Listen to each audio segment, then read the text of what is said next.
안녕하세요. 저는 7학년 후반인 할머니입니다. 요즘은 이렇게 말 안 한다고 하기는 하던데 그래도 나이를 물어보면 7학년이라는 소리가 먼저 나오네요. 저는 아들이랑 손주놈들이랑 함께 살고 있습니다. 작년 집에 큰 일이 있어서 이 나이에 다 큰 아들 녀석의 손주들까지 다시 키우고 있네요. 물론 이 상황이 싫다거나 힘들거나 하지는 않습니다. 다들 착하기도 하고 나이 많은 할머니 힘들지 말라고 어찌나 스스로 하는 것도 많은지 기특하기만 하네요. 이런 상황이 되도록 만든 사람으로서 미안하기도 하고 고맙기도 하고 그렇습니다. 제 또래와 비교를 하자면 저는 결혼이 늦은 편이었어요. 부모님께서는 제가 중학생일 때 돌아가셨죠. 제 밑으로는 줄줄이 5의 동생들이 있었고 그 아이들의 보호자나 다름없는 저로서는 그 상황을 어떻게 헤쳐나가야 할지 고민이 되었어요. 다행스럽게도 외삼촌께서 저희들의 임시 보호자가 되어주시기는 했지만 외숙모가 워낙 싫어하셔서 그것도 잠시였죠. 고등학생이 될 나이가 되자 저는 동생들을 데리고 독립해 학교도 그만두고 열심히 돈을 벌었습니다.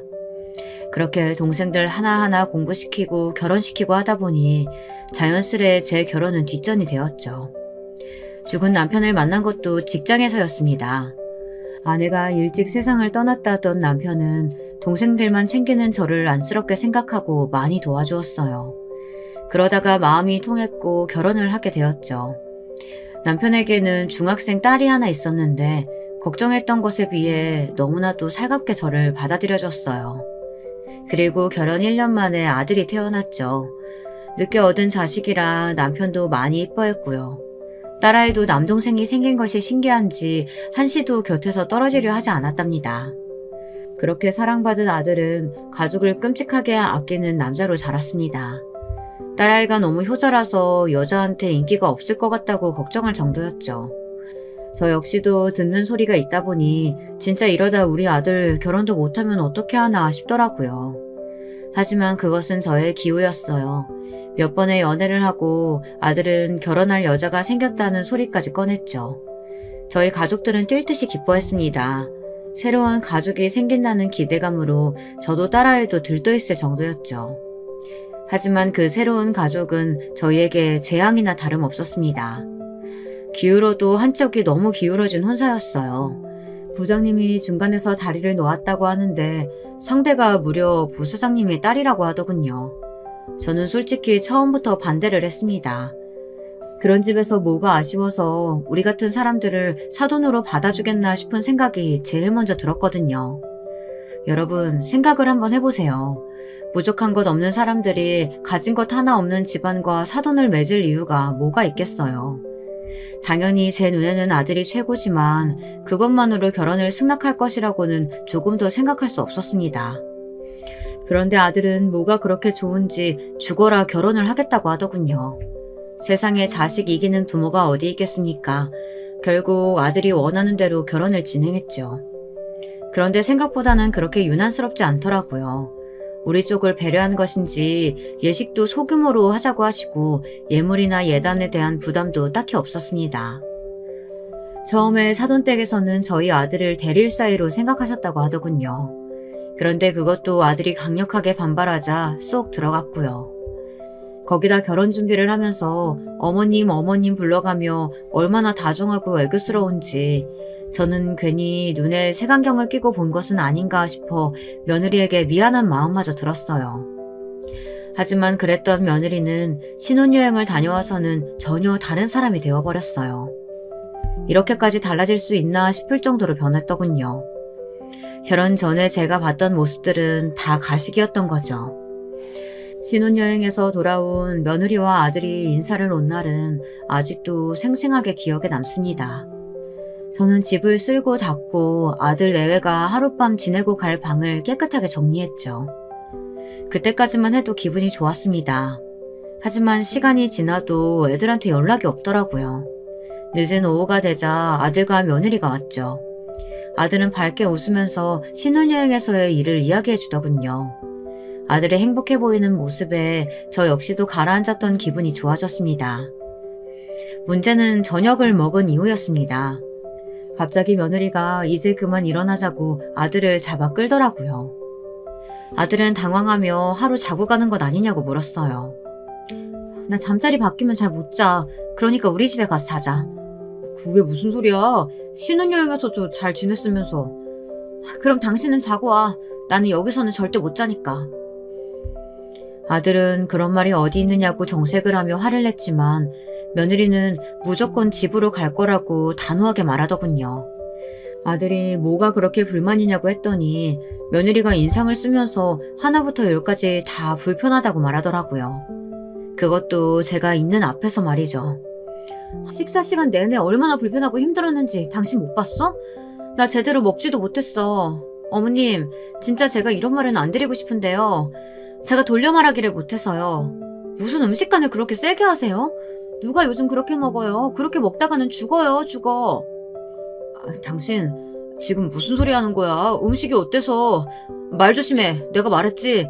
직설적으로 말하는 거랑 개념이 없는 거랑은 다른 문제라고. 당장 어머니께 사과드려. 내가 무슨 틀린 말 했어? 그리고 여기서 어떻게 자라는 거야? 매트리스도 엉망이고 이불은 어땠는지 봤어? 촌스러운 그 꽃무늬. 징그러워서 어떻게 여기서 자? 당신도 이런 곳에서 구질구질하게 있지 말고 우리 집으로 가자. 아주머니가 저녁 잘 차려주신대. 당신 진짜 이럴래? 아들과 며느리는 제가 앞에 있다는 것도 잊은 듯이 소리를 높이기 시작했죠. 저는 며느리의 말에 정신이 혼미할 지경이라 두 사람을 말릴 생각도 못했습니다. 얼마 전까지 어머님 하고 부르던 그 애교 많은 며느리는 어디로 가고 이런 애가 와 있는 건가 싶었죠. 결국 두 사람의 싸움은 며느리가 혼자서 친정으로 돌아가는 것으로 마무리가 되었습니다. 저는 바보처럼 그 상황에서 얼이 빠져서는 보고만 있었죠. 어머니 죄송해요. 가끔씩 개념 없는 소리를 해서 저도 미치겠어요. 저것만 고치면 될 텐데. 됐다. 너한테 사과받아서 뭐하게. 너도 그만 세아가 따라가렴. 나는 이만 누워야겠다. 아니에요. 저렇게 막무가내로 행동하는 것도 이제는 고쳐야죠. 내일 가겠습니다. 그럴 필요 없다니까. 시댁에 인사 갔다는 딸아이가 몇 시간 만에 다시 집에 오면 시어른들 걱정하신다. 그러니까 너도 가. 나중에 이야기하고. 아들은 죄송하다는 말을 몇 번이나 반복했지만 저는 괜찮으니 그만 가보라고 말했습니다. 그 말을 하는 제 속은 열불이 터졌지만 아들의 잘못도 아닌데 붙들고 있을 수는 없었죠. 그날 밤 저는 잠들지 못하고 이리저리 뒤척였습니다. 무슨 며느리가 아니라 손님을 응대한 기분이었죠. 그것도 진상 손님 말입니다. 다음날 아침 아들에게서 전화가 왔습니다. 어제 그렇게 다시 사돈댁으로 갔더니 며느리가 친정 어른들에게 된통 혼나고 있더랍니다. 사돈 어른께서 정말 죄송하다고 전해달라고 말하면서 말이죠. 저녁에 며느리와 함께 와서 사과를 하겠다고 말하더군요. 저는 그래도 사돈 어른들이 며느리 편을 들지 않았다는 사실에서 약간의 안도감을 느꼈습니다. 만약 며느리 편을 들었더라면 앞으로 아들의 결혼 생활이 손에 잡힐 것처럼 생생하게 상상이 되더군요.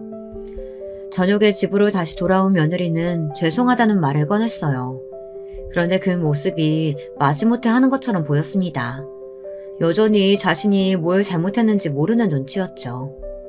아니, 자신의 잘못은 없다고 생각하는 것 같았습니다.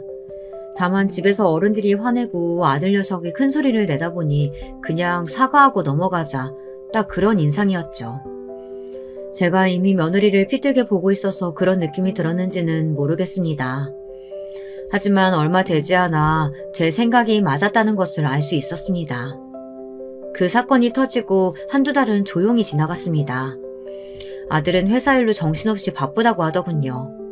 저는 바쁜데 뭐하러 이렇게 자주 전화를 하느냐며 괜찮다고 했지만 아들은 하루 걸러 한 번은 꼬박꼬박 전화를 주었답니다. 그러던 어느 날이었어요. 갑자기 집으로 택배가 쉬지 않고 들이닥치더라고요. 제가 시킨 것도 아닌데 말입니다. 저는 누가 장난을 치는 줄 알았어요. 뉴스를 보면 모르는 사람 집으로 이것저것 막 보내는 사람이 있잖아요. 그 물건들 사이에 좋지 못한 것들이 섞여 있기도 하고요. 그런데 보내는 사람이 모두 며느리더군요. 저는 이게 무슨 일인가 싶어서 며느리에게 전화를 걸었습니다. 이게 다 뭐니? 도대체 뭘 이렇게 많이 보낸 거야? 도착했어요, 어머님. 그럼 제가 갈 테니까 그냥 입구에 두세요. 사람 보낼게요. 며느리는 자신이 할 말만 하고는 바로 전화를 끊었죠. 저는 입구를 막은 수많은 택배 상자를 돌아보면서 머리가 지끈거리더군요. 그 중에는 꽤나 큰 녀석들도 있었습니다. 겉에 상자를 보니 살림살이들이 대부분인 것 같았습니다. 그런데 이 많은 것들을 왜 집으로 보냈는지 아무리 생각해도 이해가 되지 않더라고요. 1시간도 지나지 않아서 며느리가 사람들을 데리고 왔더군요. 처음에는 인사를 하는 둥 마는 둥 하고는 사람들을 시켜 택배를 뜯고 아들이 쓰던 방으로 가져다 두라고 했죠. 그리고는 아들 방에 있던 것들을 싹 다 밖으로 내보내더라고요. 그 중에는 죽은 남편이 아들을 위해 만들어준 스탠드도 있었고요. 저는 급하게 스탠드를 빼앗아 들고는 이게 지금 무슨 행동이냐고 물었습니다. 물론 제 목소리에는 날이 서 있을 수밖에 없었고요. 보시는 대로예요. 그 이 방 좀 정리하려고요. 여기에 올 때마다 저번 같은 일을 만들 수는 없잖아요. 그러니까 제 입맛대로 좀 바꿔보려고요. 특히 그 스탠드 진짜 구역질 날 정도로 낡았잖아요. 그런 걸 왜 두고 있는지 정말 이해할 수가 없다니까. 구역질? 지금 이게 무슨 물건인지 알고는 하는 말이냐? 스탠드가 스탠드지 거기에 무슨 의미까지 부여해요. 어머니, 자고로 사람이든 물건이든 쓸모가 있느냐 없느냐로 그 가치가 정해지는 거라고요. 여기 어머님 안고 계신 거 빨리 다 내다 버려. 며느리에게 지시를 받은 사람이 다가오기에 저는 그 손을 쳐내고는 며느리에게 이야기를 좀 하자고 했습니다. 사람들 앞에서 언성을 높이고 싶은 마음이 조금도 없었거든요. 며느리에게 그런 것이 먹혀 들어갈 것 같지도 않았고요.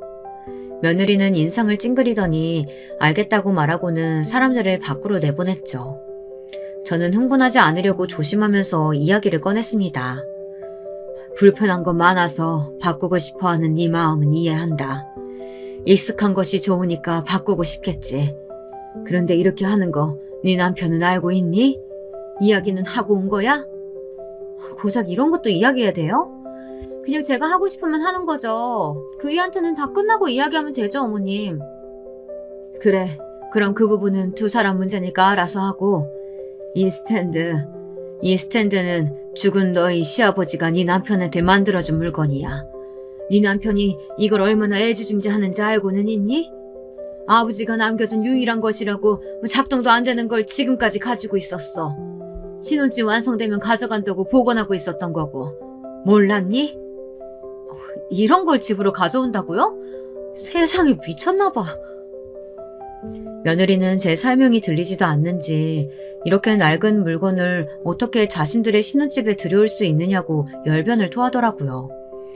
뒷목이 뻣뻣해지는 것이 느껴졌지만 저는 참을성 있게 물었습니다. 이렇게 의미 있는 것을 낡았다고 버릴 수 있겠느냐고요. 그런데 제 질문에 며느리의 답변이 정말 가관이더군요. 어머님, 그런 사소한 것에 미련두면 큰일 못해요. 앞으로 그 일 점점 날개 달고 올라가야 하는데 고작 감성놀이나 할 시간이 어디 있어요. 어머니도 괜히 그 이 앞에서 그런 말씀 하지 마세요. 저도 단단히 단속할 테니까요. 너한테는 죽은 시아버지 유품이 고작이란 말이냐? 됐다. 다 필요 없으니까 가져온 것들 다 가지고 썩 나가라. 여기 오고 싶지 않으면 올 필요도 없어. 누가 와달라고 했어? 당장 나가! 어머니, 이성적으로 생각하세요. 제가 틀린 말 한 것도 아니잖아요. 당장 들고 다 나가라니까! 며느리는 이해할 수 없다는 표정으로 계속해서 뭐라고 말을 했지만 제 귀에는 더 이상 들리지 않았습니다. 저는 소금까지 가지고 나와서 한 바가지 뿌리기 전에 나가라고 소리를 질렀죠. 며느리는 어처구니 없다는 표정으로 나가더군요. 그 와중에 또 택배는 그대로 두고 나가는 것이 화가 나서 저는 가진 힘을 다 동원해 밖으로 내보냈습니다. 며느리가 가고 나서도 화가 가라앉지 않았던 저는 숨을 몰아쉬며 소파에 몸을 기대고 누웠어요. 머리가 지끈거리더군요. 그날 일은 아들에게 말하지 않았습니다. 제 입에 올리기도 부끄러웠거든요. 며느리도 딱히 이야기를 하지 않은 모양이더라고요. 다만 며칠 뒤에 아들이 스탠드를 가져가겠다고 왔을 때 차마 그 손에 넘겨줄 수 없어 나 죽고 나면 그때 가져가라고 하면서 거절했을 뿐입니다. 그 뒤로 저와 며느리 사이는 냉랭했습니다. 정확히 말하면 저만 그렇게 느꼈을 거예요. 며느리는 아무 일도 없었던 사람처럼 행동했거든요. 저는 그날의 일을 잊을 수 없었는데 며느리는 벌써 싹 다 잊은 모양이었죠. 몇 달의 시간을 그렇게 보냈습니다. 저는 아들 내외가 집에 온다고 하면 됐다고 밖에서 보자고 하거나 피곤하니 오지 말라고 하면서 며느리와 부딪히는 시간을 가지지 않으려고 노력했어요. 그러던 어느 날이었죠. 꽤나 추운 겨울날이었습니다. 문화센터에서 함께 사군자를 배우는 친구들끼리 전시회를 갔다가 저녁까지 먹고 집에 돌아오는 길이었어요. 빙판길에서 중심을 제대로 잡지 못한 제가 그만 크게 다치는 사고가 있었습니다. 넘어지면서 팔을 잘못하는 바람에 팔이 부러지고 말았죠. 거기다 인대까지 늘어다 움직일 수가 없는 상황이었습니다. 구급차를 불러 병원으로 가면서 같이 있던 친구가 아들에게 전화를 걸었더라고요. 곧 아들이 놀란 얼굴을 하고 병원으로 달려왔습니다. 그런데 아들의 복장이 평소와는 조금 달라 보였어요. 목에는 타이까지 해서는 고급스러운 정장으로 한껏 멋을 부렸더군요. 거기다 함께 온 며느리의 모습까지 보고 나니 무슨 파티가 있었던 모양이구나 싶었어요. 이게 다 무슨 일이에요? 어머니, 많이 다치셨어요? 머리를 부딪힌 건 아니고요? 그냥 좀 넘어졌어. 뭐하러 여기까지 와? 너희 누나 오면 되는데. 어머니 다치셨다는데 어떻게 안 와요? 정말 괜찮으신 거 맞아요? 사진이라도 좀 찍어봐야 하는 거 아니에요? 의사 선생님께서 괜찮다고 하셨으니까 너무 걱정하지 말고. 괜히 너까지 놀라게 했네. 아들은 의사 선생님께 직접 괜찮다는 소리를 듣고 나서야 안도의 숨을 내쉬었습니다. 그 모습을 지켜보던 며느리가 뾰루퉁한 얼굴을 하고는 이 늦은 시간까지 밖에 계시면 어떻게 하느냐고 하더군요. 짜증이 잔뜩 섞인 말투로 이야기하는데 너무 꼴보기 싫더라고요. 저는 며느리의 말에는 대꾸도 하지 않고 아들에게 괜찮으니 이만 들어가 보라고 했습니다. 마침 딸아이까지 병원에 도착하기도 했고요. 아들은 좀 더 있겠다고 했지만 저는 괜찮다고 떠밀다시피 아들 내외를 내보냈습니다. 며느리가 빨리 돌아가야 한다고 재촉을 했지만 아들은 미련이 남는지 좀처럼 나가질 않았죠. 다음 날 며칠은 더 병원에서 지내며 회복을 지켜보자는 말을 듣고 다행이다 하고 있는데 병실로 며느리가 들어오더라고요. 아직은 냉랭한 사이였기에 반갑게 인사하는 며느리에게 부드럽게 말이 나오지 않았죠. 며느리는 들어오자마자 제게 할 말이 있다고 하면서 시간을 좀 내달라고 말했습니다.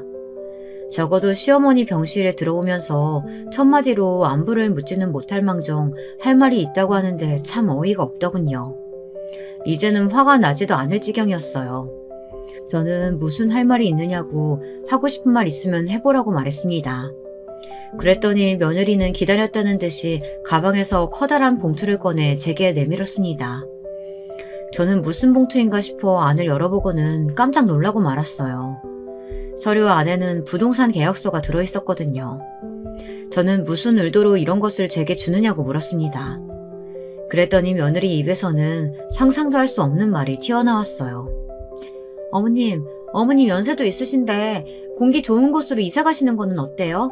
딱히 하시는 일이 있는 것도 아닌데 여기 있으나 고향으로 가시나 큰 차이도 없으시잖아요. 어머니 고향으로 가신다고 하면 집이라도 제가 하나 해드릴게요.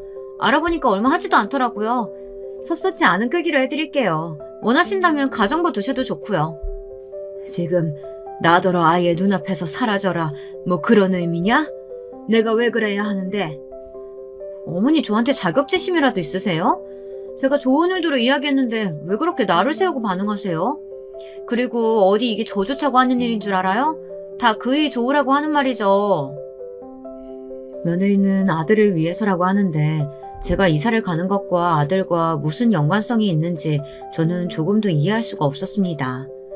제가 답을 안 하고 있자 며느리는 한숨을 내쉬며 어젯밤의 일을 이야기하더군요. 어제 며느리와 아들은 본사에서 온 사람들과 함께 파티를 즐기고 있었다고 하더라고요. 사돈어른이 워낙 아들을 예뻐하시는 터라 데리고 다니면서 사람들에게 인사를 시키고 있었는데 제가 다쳤다는 소리에 뒤도 돌아보지 않고 파티장을 빠져나왔다고 하면서 며느리는 원망 섞인 얼굴로 저를 바라보았어요. 그 기회가 쉽게 오는 것도 아닌데 제가 다 망쳤다고 하면서 점점 짜증을 내기 시작했죠. 그러게 나이도 있으신 분이 늦은 시간에 밖에는 왜 다니시는데요? 그렇게 다니실 거면 택시라도 타시던가요. 뭐하러 걸어 다니시다가 이사단을 만드세요? 아니 크게 다친 것도 아니라는데 하필 그 타이밍에 그이한테 연락을 하셔서는. 어제 어머님 때문에 그이가 얼마나 좋은 기회 날렸는지 아시냐고요. 그런 일이 있었는지 내가 사전에 알고 있었던 것도 아닌데 그게 왜 내 탓이니? 어머니가 알고 계셨든 모르고 계셨든 결국 그이 앞길을 막고 계시잖아요. 얼마나 중요한 자리인데요. 그이가 앞으로 아버지 뒤 이으려면 꼭 필요한 자리였다고요. 그런 자리를 제 발로 차고 나왔는데 어떻게 어머님은 미안하다는 생각을 못하세요? 어머니 손으로 자식 앞길 망치셨으면 염치라도 있으셔야죠. 거듭되는 며느리의 말에 저는 할 말이 없었습니다. 물론 제가 다치고 싶어서 다친 것도 아니지 않습니까? 따지고 들면 제 탓이라고 할 수도 없지만 아들이 중요한 자리를 박차고 나왔다는데 마음이 편할 리가 없었죠. 며느리는 제가 아무 말도 못하고 있자 자신이 알아서 이사 준비를 할 테니 퇴원하면 바로 옮기라고 말하고는 자리에서 일어났습니다. 저는 고향으로 돌아가는 문제는 제가 알아서 하겠다고 했어요. 며느리는 그렇게까지 자신을 나쁜 사람으로 만들고 싶냐고 하면서 줄 때 받으라고 하더군요. 저는 더 이상 며느리와 마주하고 싶은 생각이 사라져 그만 나가라고 말했습니다. 며느리는 빨리 결정하라고 하고는 나가버렸죠. 병실에 혼자 남은 저는 눈물이 났습니다. 며느리한테 저런 소리까지 들어야 하나 싶기도 하고 아들이 저 때문에 중요한 자리를 끝까지 못 지켰다는 사실에 미안한 마음도 들었죠. 저는 딸아이에게 전화를 걸어 고향으로 내려가고 싶다고 말했어요. 딸아이는 시골에 가서 어떻게 살려고 마음에도 없는 그런 소리를 하느냐고 하더군요. 마음 같아서는 며느리와 있었던 일을 다 이야기하고 싶었지만 결국에는 제 얼굴에 침 뱉기나 다름없겠거니 싶어 말을 아꼈습니다. 그저 죽은 너희 아버지에게 가까이 있고 싶다는 말만 했죠. 딸아이는 제가 그렇게 말하면 반대할 명분이 없지 않느냐고 투덜거리더니 자신이 알아보겠다고 하더군요. 저는 무거운 마음으로 고향으로 내려갔습니다. 며느리가 준비해줬다는 것들은 단 하나도 건들지 않았고요. 아들은 몸이 불편한데 어디 가느냐고 잡았지만 저는 고집스럽게 내려가겠다고 말했어요. 어머니, 인프라도 제대로 되어 있지 않은 곳에 왜 가신다고 그래요? 그러지 마시고. 여보, 아버님 가까이 있고 싶으시다잖아요. 그럼 마음 헤아려 드리자고요, 우리가.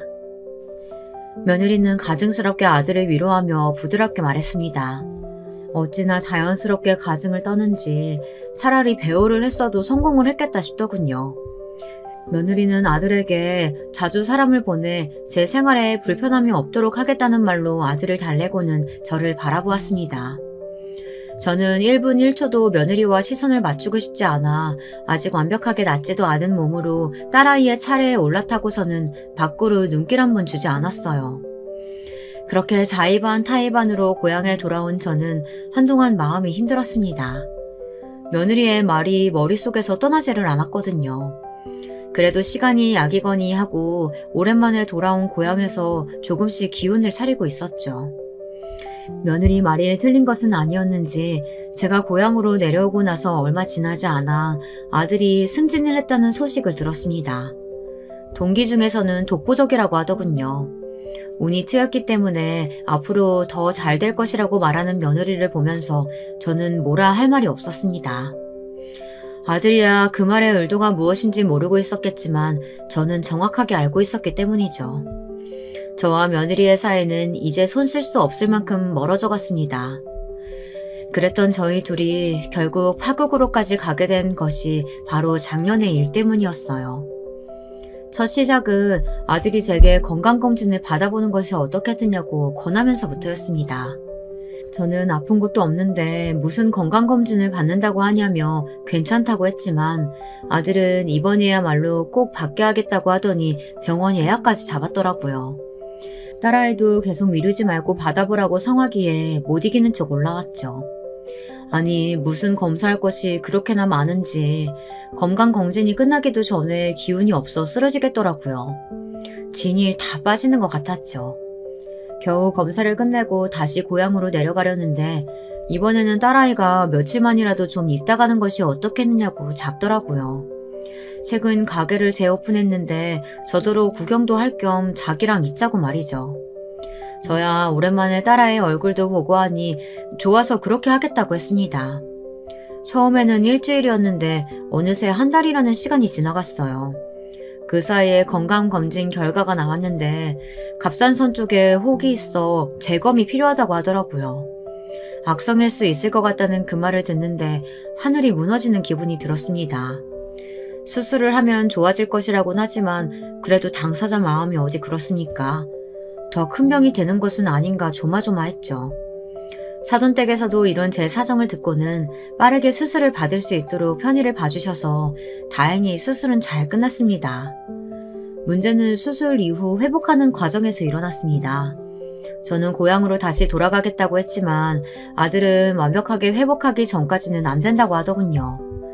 그러더니 자신의 집에서 회복할 때까지만 머물렀으면 좋겠다고 말했죠. 며느리와 이야기가 된 것인지는 잘 모르겠지만 저는 본능적으로 아들의 제안을 거절해야 한다는 생각이 들었습니다. 하지만 무슨 바람이 불었는지 며느리도 괜찮다고 말하며 저더러 함께 지내자고 하는 것이 아니겠어요. 믿겨지지 않는 소리에 잠시 대답도 못하고 며느리 얼굴만 빤히 바라보았습니다.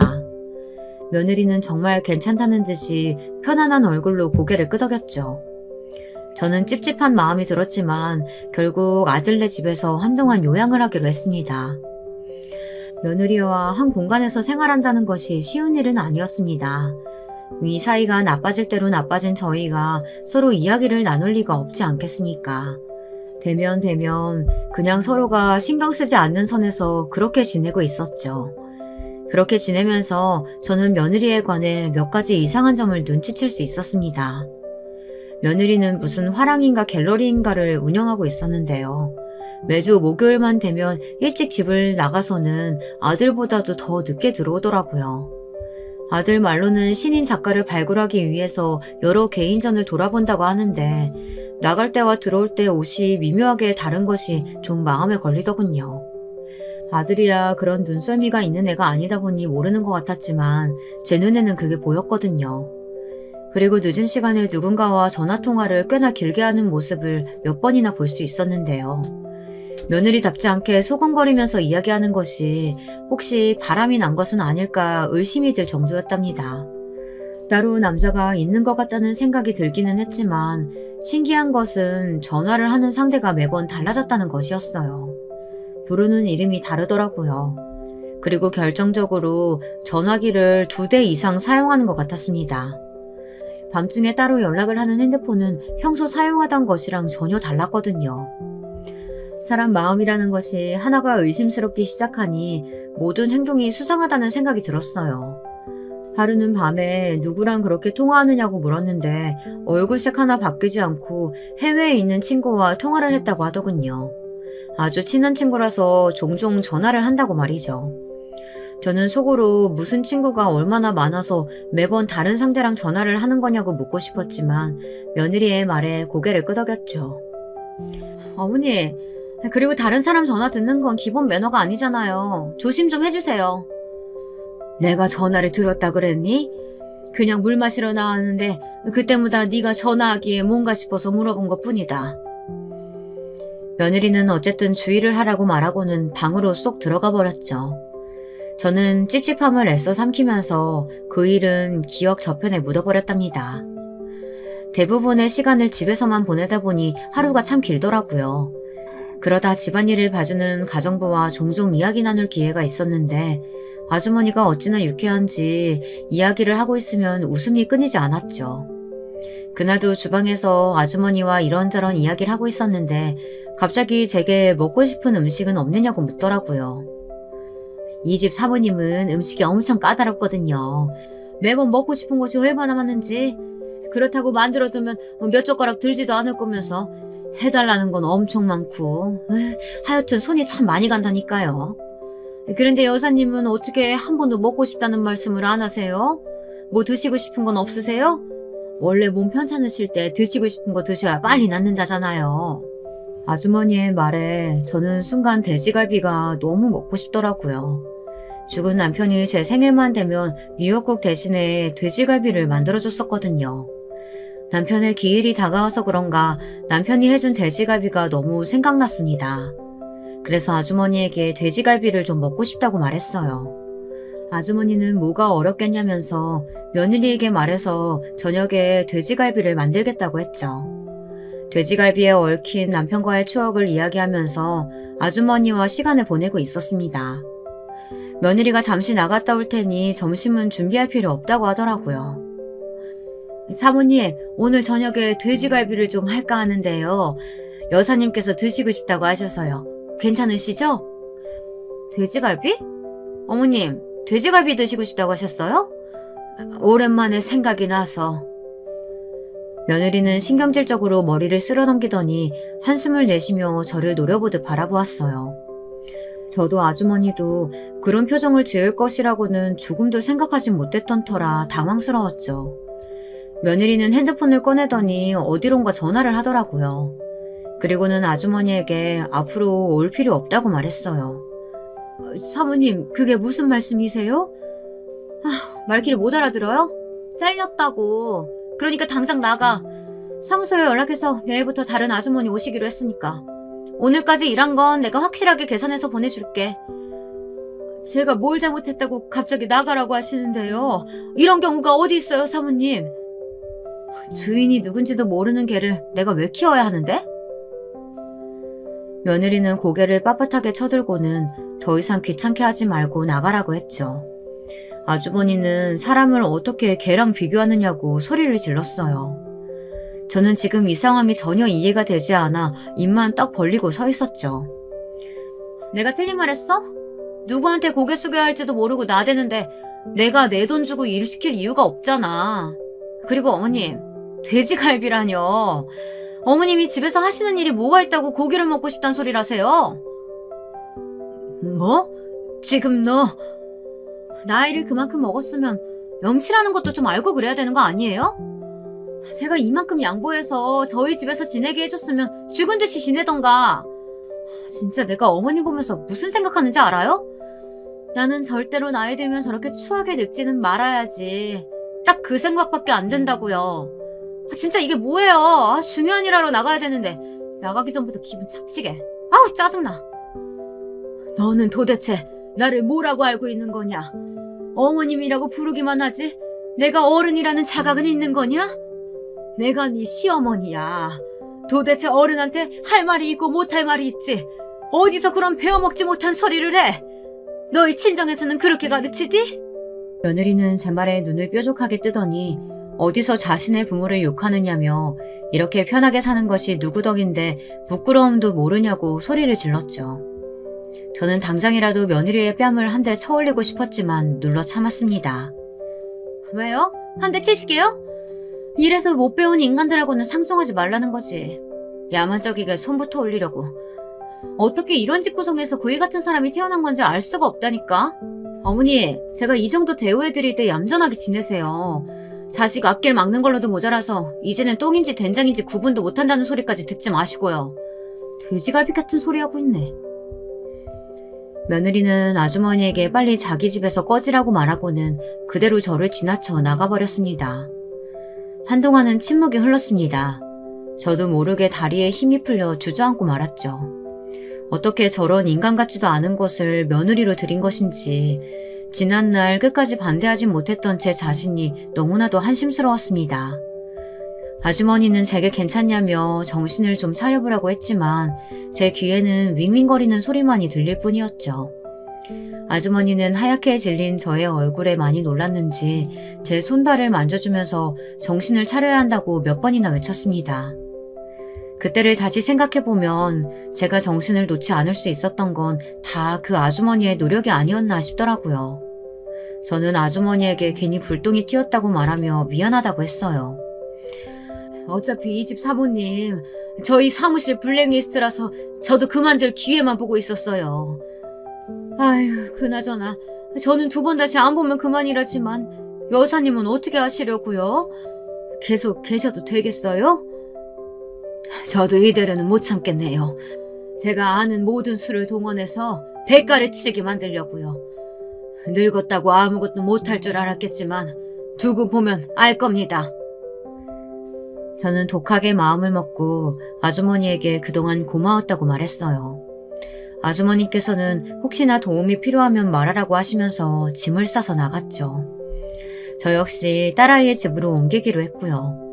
딸아이는 이게 다 무슨 일이냐고 했지만 저는 대답하지 않았어요.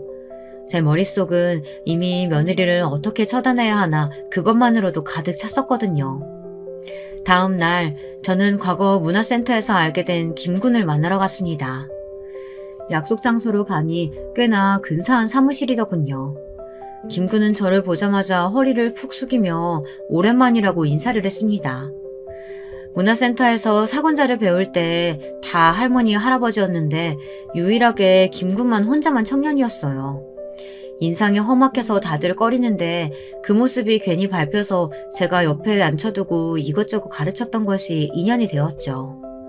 부모도 없는 고아라기에 집에 초대해 집밥도 먹이고 그랬었거든요. 김군은 갑상선 수술을 했다고 들었는데 괜찮으시냐고 묻더군요. 도대체 그 소식은 어디서 들었는지 소문도 빠르다고 했더니 해맑게 웃으면서 창문을 가리키며 말했죠. 창문에는 큼지막하게 흥신소라는 글자가 적혀 있었어요. 그걸로 돈 벌어먹고 사는데 그럼 그 정도는 알고 있어야죠. 안 그래도 갑자기 고향으로 가셔서 섭섭했는데 이렇게 다시 뵙게 돼서 정말 다행입니다. 그런데 갑자기 무슨 일로 여기서 보자고 하셨어요? 제가 근처로 가도 되는데. 내가 일을 좀 부탁하려고. 부탁이라뇨. 할머니께서 해달라고 하면 제가 당연히 해야죠. 뭐든 말씀하세요. 저는 그동안 의심스럽게 생각하던 며느리의 행적에 대해 이야기하고는 뒤를 좀 캐달라고 말했습니다. 아무리 생각해도 아들 몰래 무언가를 하는 것 같았거든요. 그는 그런 일은 금방 해결된다고 말하며 빠른 시일 내에 조사해서 알려주겠다고 했죠. 그 말이 참 든든하게 느껴지더라고요. 아들은 갑자기 딸아이의 집으로 옮긴 것을 이상하게 생각했지만 저는 별 이유 없다고 말을 피했습니다. 며느리는 그 순간에도 자신이 불편하게 만들어서 그런 것 아니냐며 가증을 떨었어요. 하지만 그 모습에 더 이상 화가 나지도 않더라고요. 그저 진실을 밝혀내서 복수하겠다는 마음뿐이었죠. 사흘 후 김군은 제가 부탁한 것을 정리해서는 넘겨주었어요. 꽤나 지저분하던데 어떻게 며느리로 들였는지 모르겠다고 혀를 내두르더군요. 저 역시 자료를 훑어보니 욕이 저절로 튀어나올 정도였고요. 저는 이런 인간이 아들 앞에서는 온갖 가식을 다 떨고 저 앞에서는 뭐라도 되는 것처럼 굴었다는 것이 정말이지 소름이 돋을 지경이었습니다. 저는 이것을 어떻게 하면 가장 좋을까 고민이 되었어요. 이걸 가지고 며느리를 찾아가기에는 성에 차지 않았죠. 저는 며느리를 사회적으로 매장시키는 것은 물론 깔끔하게 아들 곁에서 털어낼 수 있는 방법을 선택하기로 결심했습니다. 김군은 기업 이미지가 가장 중요한 만큼 증권과 찌라시를 이용하는 것도 방법이라고 알려주더군요. 자신이 어느 정도 손을 쓸 수 있다고 하면서 말이죠. 저는 냉큼 그렇게 하겠다고 했답니다. 처음에는 고작 찌라시인데 얼만큼 파급력이 있을까 했는데 결론은 제가 생각했던 것 이상이더라고요. 김군은 자기들끼리 이 찌라시의 주인공이 누구냐 축축도 해가면서 그들만의 세상에는 소문이 쫙 퍼진다고 말했어요. 그리고 그 주인공으로 며느리의 이름이 종종 등장하고 있다고 제게 귀띔을 해줬습니다. 저는 소문이 어느 정도 퍼진 것을 확인하고는 이혼 서류와 함께 회사로 찾아갔어요. 사돈을 만나기 위해서였죠. 약속도 하지 않고 찾아가면 만나기 어렵지 않을까 고민했는데 의외로 바로 만날 수 있었어요.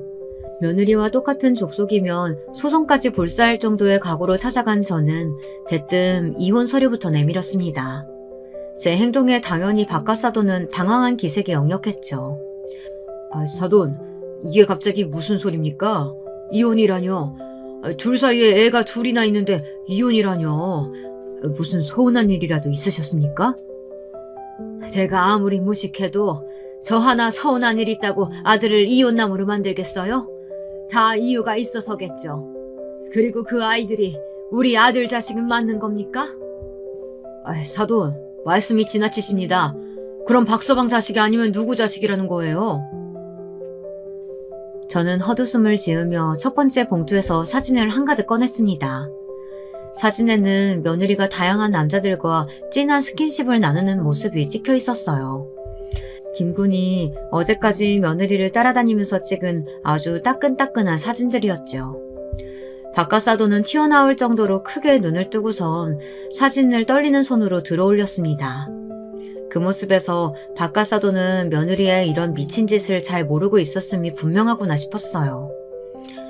그 댁따님은 신인 화가 발굴을 무슨 호스트바에서 하시나 봐요. 한두 군데를 다니는 게 아니던데요. 알아보니 호스트바에서 아주 큰 손으로 유명하시던데 이렇게 다니는 며느리 속에서 태어난 애들이 우리 손주가 맞을지 의문이네요. 이걸 도대체 사돈께서는 이런 걸 어떻게 손에 넣으신 겁니까? 그게 중요한 게 아니죠. 벌써 놀라시면 안 됩니다. 호스트바에서 즐긴 것 따위는 아무것도 아니니까요. 아마 최근에 엄청난 찌라시가 돌았다는 사실 들어보셨을 텐데요. 바카사도는 제가 찌라시 이야기를 꺼내자 잠시 무언가를 생각하더니 벌떡 자리에서 일어났습니다. 저는 지금 생각하고 있는 것이 이것이 맞냐며 두 번째 사진을 탁자 위로 쏟아냈죠. 두 번째 사진은 처음보다 좀 더 농도 짙은 스킨십이 이어지고 있었어요. 다만 첫 번째와 다른 것이 있다면 두 번째 보여준 사진에는 처음부터 끝까지 며느리와 한 남자만 등장한다는 것이었죠. 사진을 확인한 바카사도는 몸을 휘청이며 제대로 서 있지도 못했습니다. 당연히 그럴 것이 그 사진에 등장하는 남자는 며느리와는 사촌지간이더라고요. 입양을 했기 때문에 피는 섞이지 않았다고 해도 엄연히 같은 족보에 있는 사이인데 그게 정상적인 관계는 아니죠. 김군이 찌라시에 올린 내용도 바로 이 점이었고요. 바카사도는 당장 며느리를 불러오라고 소리를 질렀습니다. 그리고는 고개를 푹 숙이고는 아무런 말도 하지 않았죠. 얼마 지나지 않아 제가 왔다는 소리를 들었는지 아들이 올라왔더군요. 아들은 난장판이 된 방을 가만히 보더니 바닥에 흩어진 사진을 줍기 시작했어요.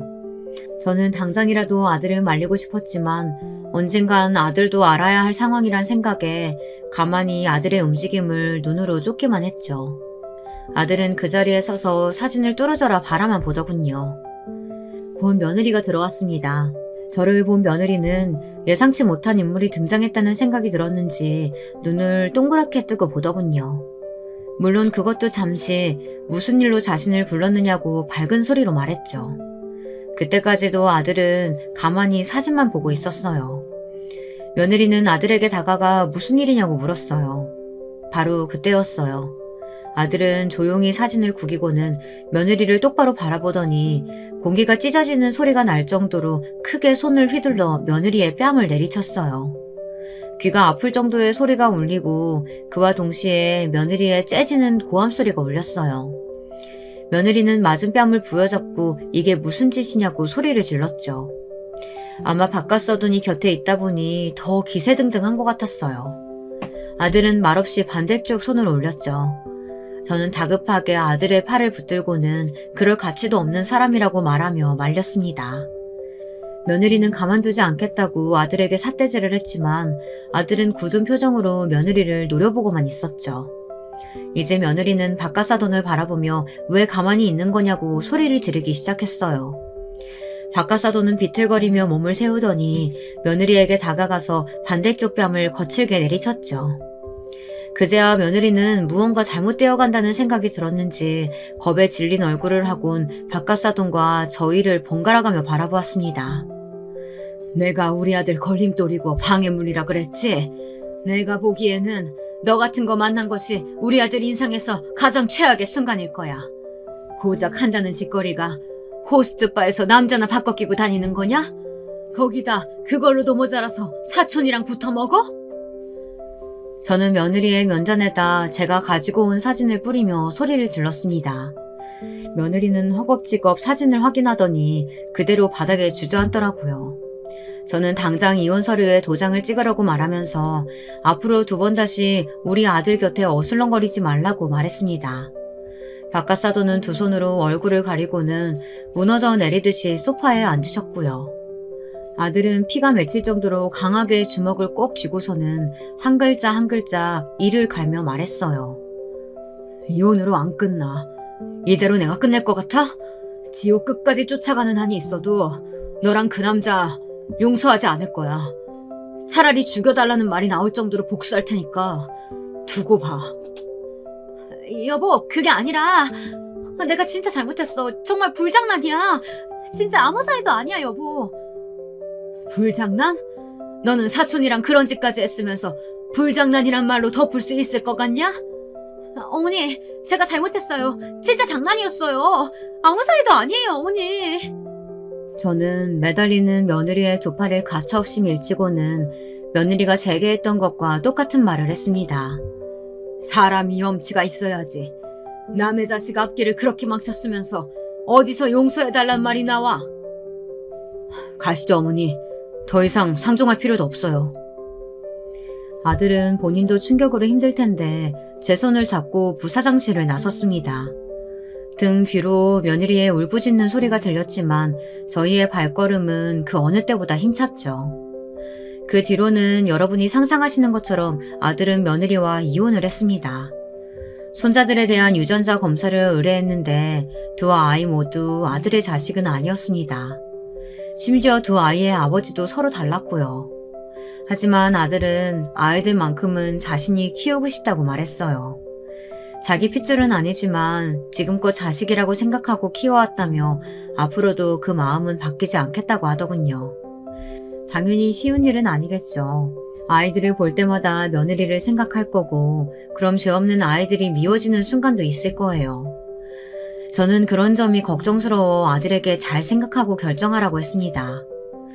하지만 아들은 고집스럽게도 아이들에게는 이런 사실을 알리지 말고 온전히 자신의 아이로만 키우겠다고 도와달라고 하더군요. 하긴 아이들이 무슨 죄가 있겠습니까? 본인이 선택해서 태어난 것도 아닌데. 결국 아들과 저는 아이들에 관한 양육권까지 받아왔답니다. 이 모든 것을 정리하는데 시간이 많이 필요하지는 않았어요. 박가사돈께서 미안한 마음에 아들이 원하는 대로 다 들어주셨던 것 같았습니다. 들리는 말에 의하면 안사돈께서는 충격으로 병원에 실려가셨다고 하더군요. 며느리는 집에서도 쫓겨나고 만나던 사촌도 파양을 당했다고 하고요. 두 사람이 그 뒤로 헤어졌는지 함께 있는지는 저도 잘 모르겠습니다. 그런 사실까지 궁금하지도 않고요. 지금 제가 바라는 것이 딱 하나 있다면 아들 녀석과 손주들의 앞길에 좋은 일만 더 많이 있었으면 한다는 것입니다. 제 이야기를 끝까지 들어주셔서 정말 감사합니다. 여러분, 두 번째 사연 시작하기 전에 좋아요, 구독 꼭 눌러주실 거죠? 그럼 두 번째 사연 바로 시작합니다. 안녕하세요. 제가 사연을 써보는 입장이 되니까 어색하기만 하네요. 없는 글솜씨이지만 그래도 좋은 목소리로 소개해 주실 것만 믿고 제 사연을 써볼게요. 온갖 막장에 가까운 이야기들을 접하다 보면 세상에 뭐 저런 일들이 다 있냐, 몇 개는 양념친 거 아니냐 하는 의구심을 품게 되는데요. 아니, 가만히 생각해보니까 제가 겪은 일도 만만치 않은 것 같은 거예요. 그래서 써보게 되었어요. 제가 수능 보기 전이었는데요. 저희 엄마께서 점집에 가신 적이 있으셨어요. 혼자 가신 거나 작정하신 것은 아니었고 당시 친하게 지내셨던 이웃 아주머니들이 용한 점집에 가신다고 하니까 따라가신 것이었어요. 이번에 우리 딸이 수능을 보는데 이왕지사 점집에 간다 그러니까 가서 우리 딸 수능 잘 붙는지 대학은 잘 갔는지 이런 것들이나 좀 물어봤으면 좋겠네. 이런 작은 바람을 속에 품으신 채로 말이죠. 그런데 가셨다가 좀 황당한 일을 겪으셨습니다. 주된 손님은 다른 아주머니셨는데 이상하게 무당이 엄마를 자꾸 주시하더래요. 액면가로 따지자면 엄마보다 더 어린 연배였고 기가 엄청 세 보이는 무당이었다고 합니다. 사실 그때 엄마랑 아빠가 사이가 많이 안 좋으신 상태였거든요. 그런데 제가 고3 수험생이니까 부모님 두 분께서 크게 티 안 내시고 누르시고 계셨던 시기라고 합니다. 그래서 엄마는 내심 점집에 들어섰을 때부터 무당이 자꾸 시선을 보내오는 것 같자 배우자 문제를 들킨 게 분명하다고 짐작을 하시고 계셨대요. 하지만 무당은 전혀 다른 얘기를 꺼내들었습니다. 내가 보니까 그 집에는 딸도 있고 아들도 있네? 예? 예, 맞습니다. 딸 하나, 아들 하나, 이렇게 있어요. 바로 맞히시네요. 저희 애들한테 혹시 무슨 일이 있는 걸까요? 다른 건 아니고, 딸이 아마 남자 때문에 팔자가 제법 사나울 거야.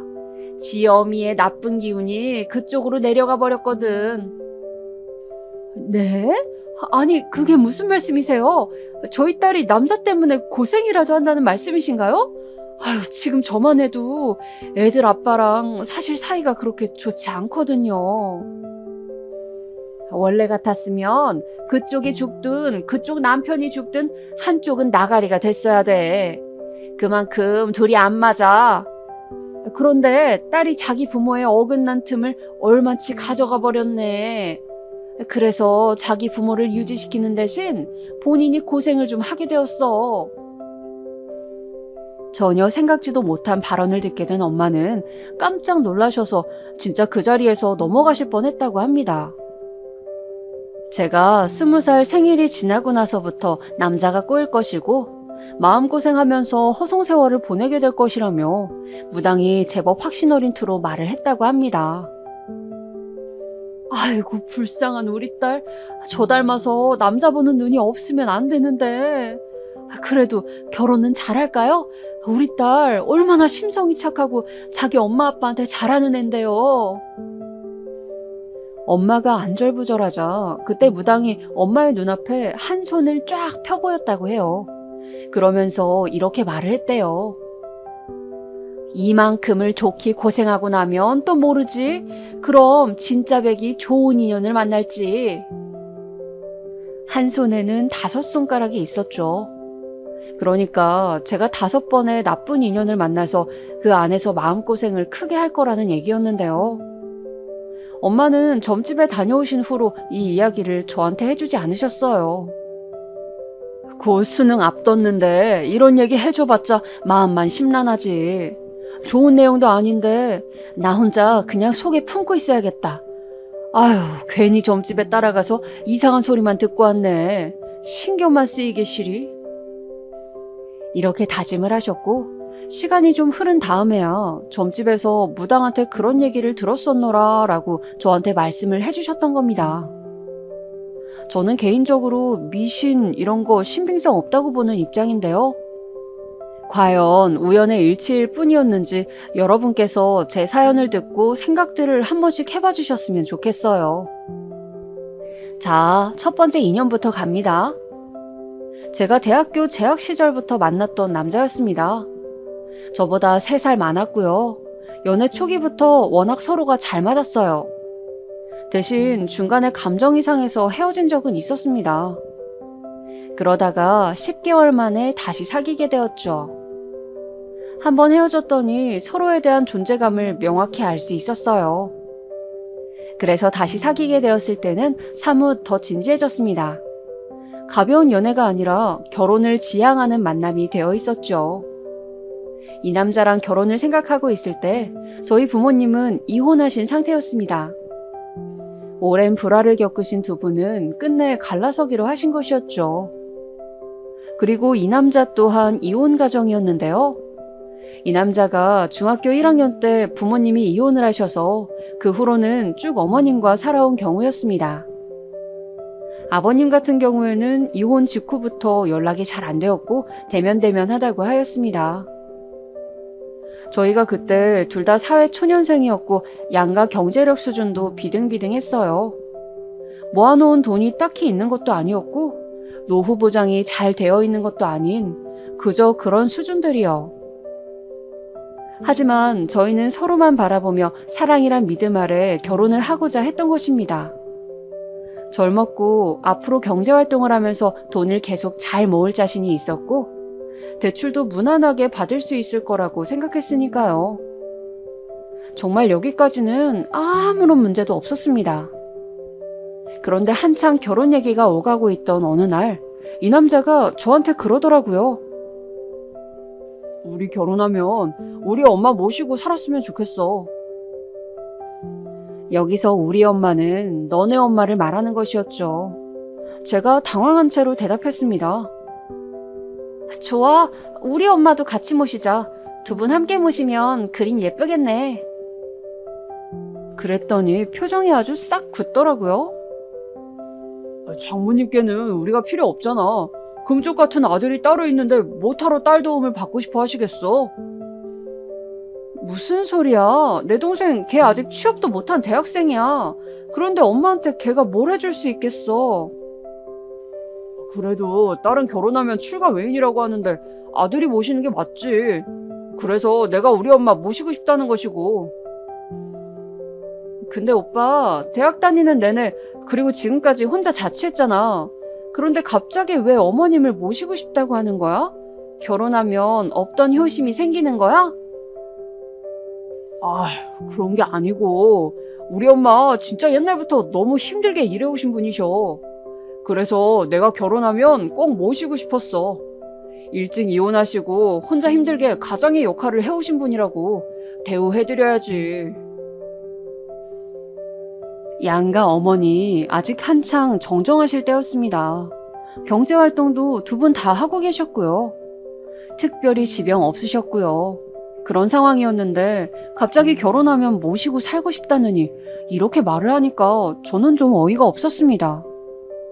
그런데 또 저희 엄마를 같이 모시는 건 싫대요. 진짜 이 대화가 시작되기 전까지는 그 남자랑 크게 부딪히는 일도 없었고 싸울 일도 없었습니다. 한번 헤어졌던 사이였기 때문에 서로에게 배려하는 마음도 있었고요. 더욱 단단해진 사이로 결혼까지 하려고 했던 것인데 이런 식으로 뒤통수를 맞을 줄은 상상도 못했습니다. 너도 결혼하고 나면 우리 엄마 모실 생각 아니었어? 그게 며느리의 도리잖아. 우리 엄마 남편도 없이 내내 혼자 살아오신 분인데 우리가 무조건 모시고 대우를 해드리는 게 맞아. 누구 엄마는 혼자가 아니래? 우리 엄마도 혼자야. 우리 엄마도 그러니까 같이 모시자고. 왜 그건 안 되겠는데? 너 이런 여자였냐? 정말 실망이 크다. 넌 우리 엄마를 가족으로 생각 안 하는구나. 그럼 오빠는? 오빠는 우리 엄마 가족으로 생각 안 하는 거 아니야? 왜 우리 엄마 모시는 건 싫은데? 장모님은 당연히 앞으로 내 가족이지. 그런데 장모님이랑 우리 엄마가 어떻게 같냐? 우리 엄마는 일찍이 이혼하시고 혼자 살아오신 분인데. 어떻게 같냐니? 그럼 어떻게 다른데? 우리 엄마도 혼자야. 그리고 오빠는 우리 결혼하면 내가 살뜰하게 며느리 노릇하길 바라는 거잖아. 그러면서 본인은 사위로서 책임을 많이 지기 싫은 거잖아. 내 말이 틀렸어? 져줄 문제가 아니었기 때문에 저는 조목조목 저 할 말을 다 했습니다.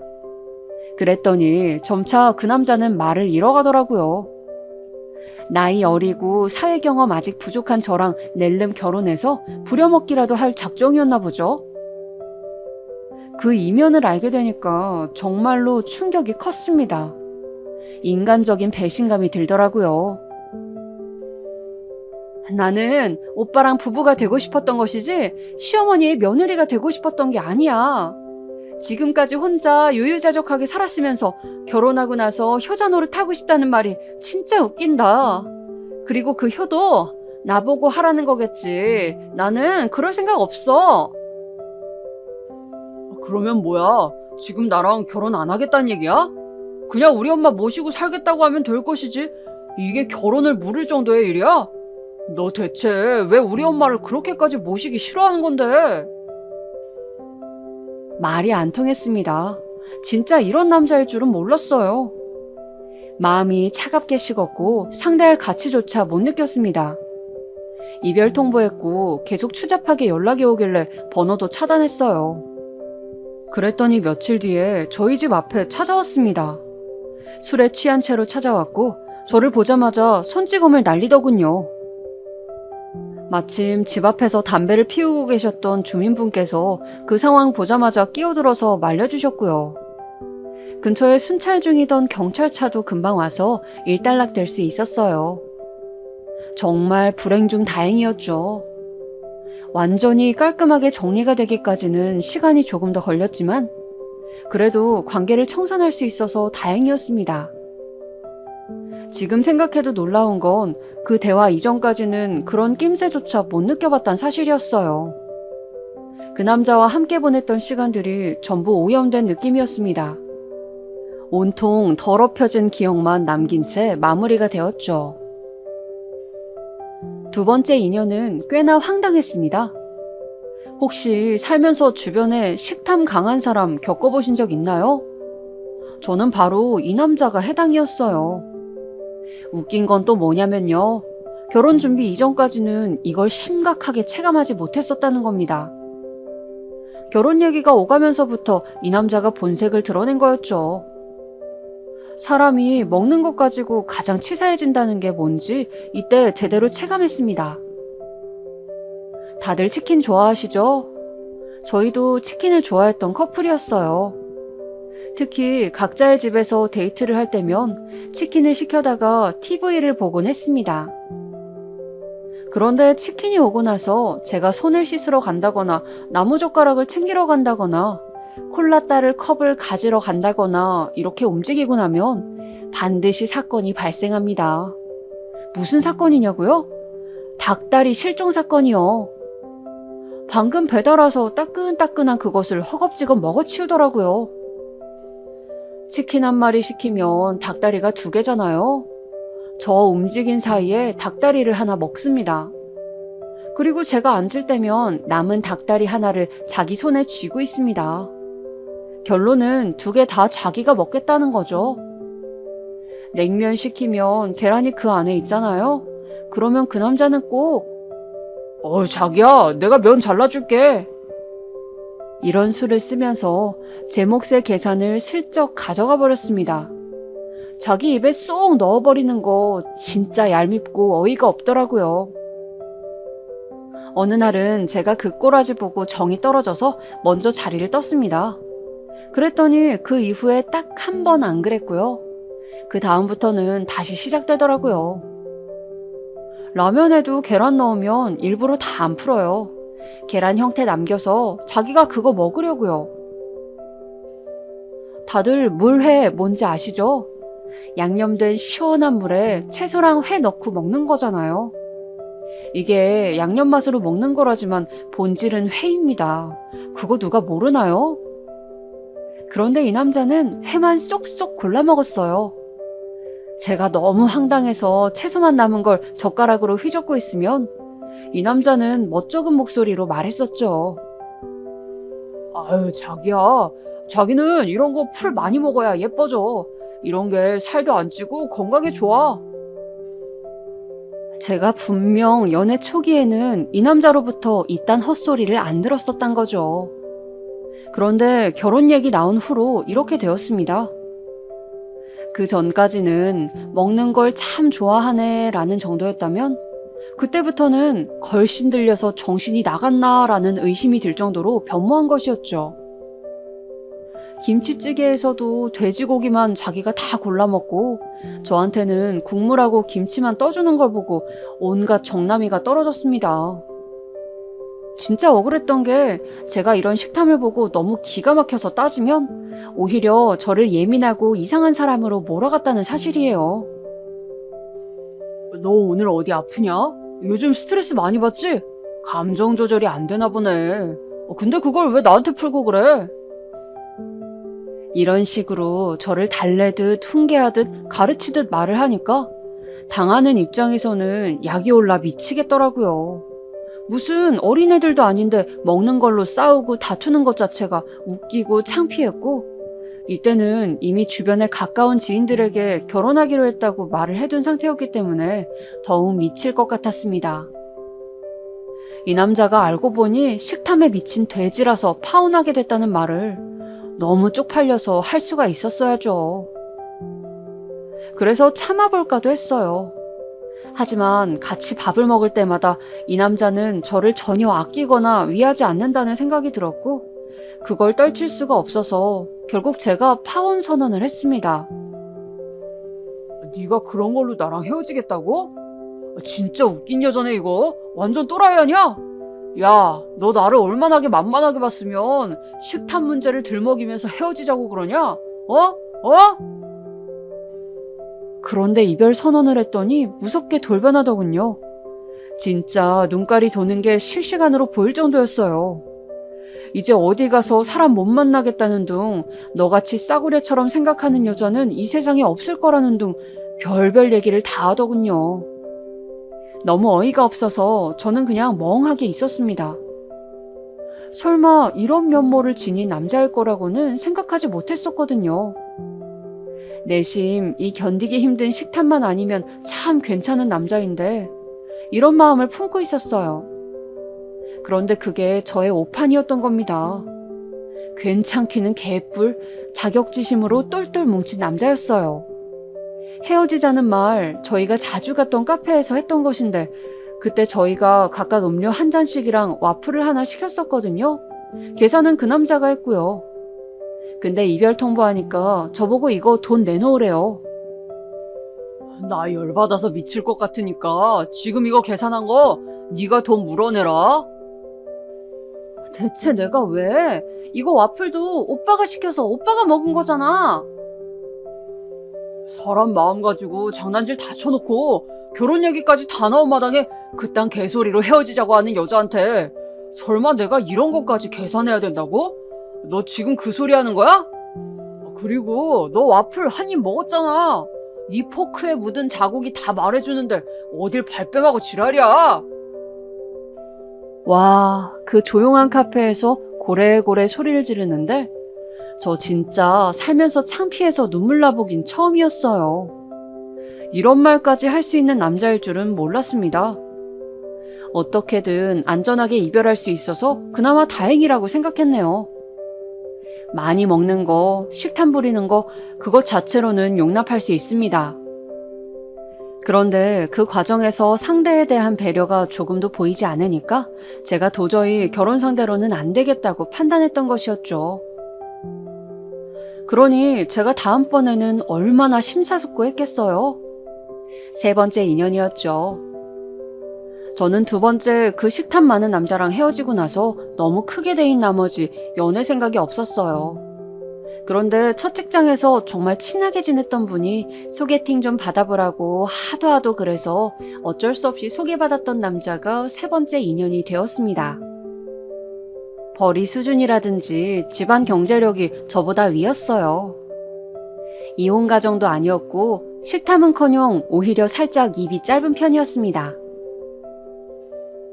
이상하다.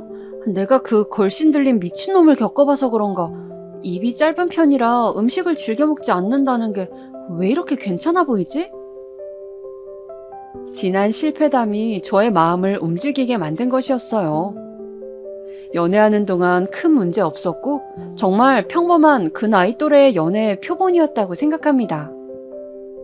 정말 다 무난했어요. 그리고 그 남자가 저보다 가진 조건들이 조금씩 더 좋았기 때문에 그랬는지 제가 심적으로 의지하는 부분들이 꽤 있었습니다. 결혼 정년기에 만났으니 자연스럽게 결혼 얘기가 나오게 됐었고요. 저희 만난 지 1주년 기념일 날에 데이트하는 동안 진지하게 결혼에 대한 생각들을 나눴습니다. 그래서 제가 그로부터 얼마 후에 그 남자 집으로 인사드릴 겸 가게 되었어요. 저를 저녁 식사에 초대해 주셨거든요. 참고로 그 남자한테는 여동생이 한 명 있었어요. 그러니까 저에게는 예비 시누이죠. 그 남자의 부모님까지 포함해서 총 5명이 식탁에 둘러앉아서 맛있는 저녁 식사를 먹었습니다. 신경 쓰신 티가 역력한 메뉴들을 보면서 저는 속으로 감탄 반, 감동 반, 심정을 가지고 음식을 먹었어요. 여기까지는 다 좋았습니다. 그런데 문제는요, 식사가 거의 다 끝나갈 때쯤 일어났어요. 어찌 보면 별거 아니었죠. 야, 가서 물 떠와. 그 남자가 자기 여동생한테 한 말이었습니다. 그랬더니 그 여동생이 입술 꼭 다문 표정이 되어서는 누나를 크게 굴리더라고요. 불만이 있다는 표시였죠. 이런 날에는 오빠가 떠마시지 왜 나를 시켜? 중얼중얼 거리더군요. 그랬더니 그 남자가 코웃음을 치는 겁니다. 이게 하늘 같은 오빠한테 까부네? 야, 잔말 말고 바로 일어나서 물 떠와라. 셋 센다. 하나, 둘. 낮은 목소리로 말하니까 그 여동생이 마지못한 태도로 자리에서 일어났습니다. 저는 너무 놀라서 그때부터 남은 밥을 먹는 둥 마는 둥이었던 것 같아요. 그 여동생이 물을 떠다가 컵을 놔줬습니다. 그러자마자 그 남자가 자기 여동생의 등을 후려치더라고요. 행동이 굼뜨다면서요. 세게 후려쳐서 퍽 소리가 났는데 저만 화들짝 놀랐고 그 여동생은 아픈지 인상 쓰면서 툴툴거리며 자리에 앉고 그런데 그 부모님 두 분은 아무렇지도 않아 하시는 거예요. 당사자인 그 남자가 태어난 건 말할 것도 없었고요. 갑자기 머리가 띵 울리는 느낌이었습니다. 그 자리에서는 그냥 아무 말 안 했고요. 다음날 그 남자한테 그 일을 물어봤습니다. 그랬더니 그 남자 전혀 당황한 기색도 없이 이렇게 말을 하는 게 아니겠어요? 지금은 내가 엄청 봐주고 있는 거야. 예전에는 내가 그냥 날라차기로 한 방 먹여주고 그랬었어. 자기 여동생한테 날라차기라뇨? 장난으로 말하는 줄 알았는데 진짜더라고요. 태권도 배웠던 경력을 살려서 여동생을 향해 돌려차기 기술도 많이 했었다는 얘기를 자랑스레 떠들길래 그 앞에서 너무 당황스러웠습니다. 머리 때리는 건 기본이라는 대목을 듣고 나서부턴 그 남자가 불편하게 느껴졌어요. 내 동생인데 내가 때리는 게 뭐 큰일이라고 그래? 그리고 주기적으로 한 대씩 그렇게 때려줘야 애가 안 기어올라. 옛날에는 그냥 맞았는데 이제는 머리 다 컸다고 애가 대들더라고. 전혀 문제의식 없는 그 발언에 저는 정이 확 떨어지고 말았어요. 불만 없었던 연애, 저보다 나은 조건을 가진 상대와의 결혼, 이런 것들이 더 이상 매력적으로 다가오지 않았습니다. 나중에는 이 남자가 내 아내인데 내가 좀 때리는 게 뭐 어때서? 이런 식으로 나올 미래가 그려졌습니다. 결국은 이 남자와도 헤어지게 되었죠. 아니나 다를까 헤어지는 과정에서 못된 성격을 좀 드러내더군요. 저한테 질낮은 쌍욕을 줄줄이 내뱉는 모습을 보고 제 안에 남아있던 한 줌의 미련마저 증발했어요. 사귀는 동안 그런 폭력적인 면모를 발견한 적이 없었기 때문에 설마 그런 측면이 있는 사람일 줄은 몰랐습니다. 그리고 저는 마마보이도 아니고 식탐되지도 아니고 동생이랍시고 여자를 때리지도 않는 사람을 만나게 되었습니다. 사연에 빠지다가 익명의 창구니까 제가 솔직하게 정말 가감없이 밝혀보는 부분인데요. 제가 만난 이 네 번째 인연에는 색다른 문제점이 있었습니다. 혹시 지금 식사하시던 도중에 사연에 빠지다를 보고 계시는 분들이 계시다면 잠깐 멈춰두셨다가 식사 끝나시고 다시 재생 버튼을 눌러주세요. 왜냐하면 네 번째 인연 그 남자의 문제는 바로 대변 냄새였기 때문입니다. 농담하는 거 아니고 장난하는 건 더더욱 아니에요. 정말로 진심이었어요. 주변에서 저한테 너 남자친구랑 결혼한다는 거 아니었어? 그런데 헤어졌다고? 도대체 무슨 이유에서? 이렇게 물어봤을 때 저는 단 한 번도 진실을 밝힌 적이 없었어요. 남한테 이렇게 밝히는 건 지금 사연에 빠지다가 처음인 거예요. 도대체 뭘 먹고 그렇게 된 것인지 정말 궁금해서 미칠 지경이었을 정도로 대변 냄새가 지독하면서도 특이한 사람이었습니다. 저희 둘 다 어린 나이도 아니었고 매번 밖에서 데이트를 하기도 못해서 가끔은 서로의 공간으로 찾아가 시간을 보내곤 했어요. 그 남자가 금요일에 퇴근하면서 제가 살던 자취방에 왔다가 일요일 저녁에 자기 집으로 간 적도 몇 번 있었고요. 그렇게 되면 금요일, 토요일 이렇게 자니까 2박 3일이 되는 거잖아요. 이럴 때 제가 알게 되었던 거예요. 그 엄청난 대변 냄새를 말이에요. 이렇게 글로 적힌 걸로 접하시니까 이 사연을 들어주시는 분들은 그 냄새가 얼마나 심각했는지 상상할 수 없으시겠죠? 그 냄새는요, 지독하고 특이하기도 했지만 정말 신기했던 게 엄청 오래 간다는 것이었습니다. 냄새 분자가 다른 건지 환기도 잘 안 통했어요. 욕실용 방향제를 뿌려도 그때뿐이었어요.